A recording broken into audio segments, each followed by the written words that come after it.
രാമായണം നിത്യപാരായണത്തിൽ ഉപയോഗിക്കണം എന്നുള്ളതാണ് എന്റെ ഒരു അഭിപ്രായം. എന്തുകൊണ്ടാണ്? കാരണനായ ഗണനായകൻ സർവാത്മകൻ കാരുണ്യമൂർത്തി ശിവശക്തി സംഭവൻ ദേവൻ വാരണമുഖൻ മമ പ്രാരബ്ധ വിഘ്നങ്ങളെ വാരണം ചെയ്തിടുവാൻ ആവോളം വന്ദിക്കുന്നേ. വാണിയുടെ ഗണാകരമെന്നുടെ നാവു തന്മേൽ വാണിമാതാവേ വർണ്ണവിഗ്രഹേ വേദാത്മികേ. അപ്പോ അവിടെ രണ്ടുപേരെ കുറിച്ച് പറയുന്നുണ്ട്.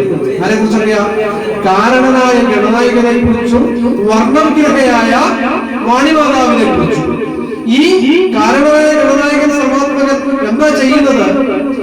കാരുണ്യമൂർത്തി ശിവശക്തി സംഭവൻ ദേവൻ വാരണമുഖൻ മമ പ്രാരബ്ധ വിഘ്നങ്ങളെ, എന്റെ ജീവിതത്തിലുള്ള എല്ലാ തരത്തിലുമുള്ള വിഘ്നങ്ങളെ മാറ്റിത്തരുന്ന എന്റെ ദേവതയായ ഗണേശന്റെ സാന്നിധ്യം ഉണ്ടാവണേ എന്നുള്ള പ്രാർത്ഥനയാണല്ലോ രാമായണത്തിന്റെ ആദ്യത്തെ വരികളിൽ തന്നെ നമ്മൾ കാണുന്നത്. എല്ലാ ദിവസവും നമുക്ക് പാരായണം ചെയ്യാൻ സാധിച്ചാൽ നമുക്കത് എത്രത്തോളം ജീവിതത്തിൽ മഹത്വമുള്ളതായിട്ട് മാറും.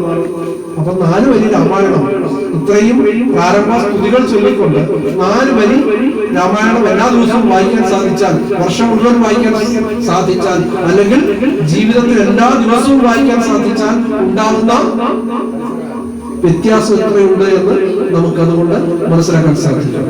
അതിന്റെ അടുത്ത വരികളിൽ തന്നെ അതിന്റെ ഗണനായകനെ കുറിച്ച് പറയുന്നു മമ പ്രാരബ്ധ വിഘ്നങ്ങളെ വാരണം ചെയ്തിടുവാൻ, എന്റെ ജീവിതത്തിലുള്ള എല്ലാ തരത്തിലുമുള്ള തടസ്സങ്ങളെ നിവാരണം ചെയ്യാൻ വേണ്ടിയിട്ട് എന്നെ അനുഗ്രഹിക്കണം.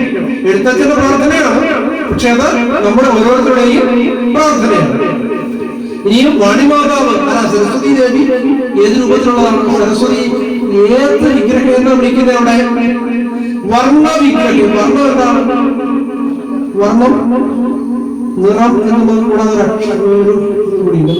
ഒരർത്ഥം കൂടിയുണ്ട്. വർണ്ണം അക്ഷരം.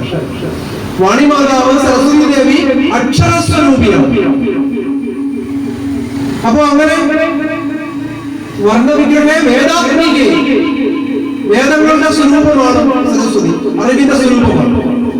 വർണ്ണവിഗ്രഹേ വേദാത്മികേ നാണമെന്നിയെ നടനം ചെയ്യുക, എന്റെ നാവിന്മേൽ നടനം ചെയ്യുക ഏണാംകാലനെ യഥാകാലനെ ദിഗംബരം.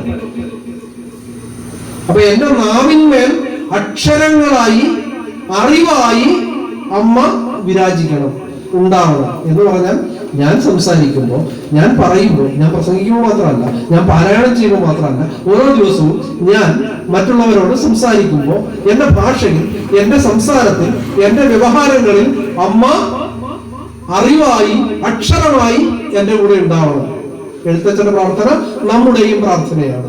അപ്പൊ വർണ്ണവിഗ്രഹയായ സരസ്വതി, അങ്ങനെ ഈ ഗണേശനും സരസ്വതിയും അനുഗ്രഹിച്ചാൽ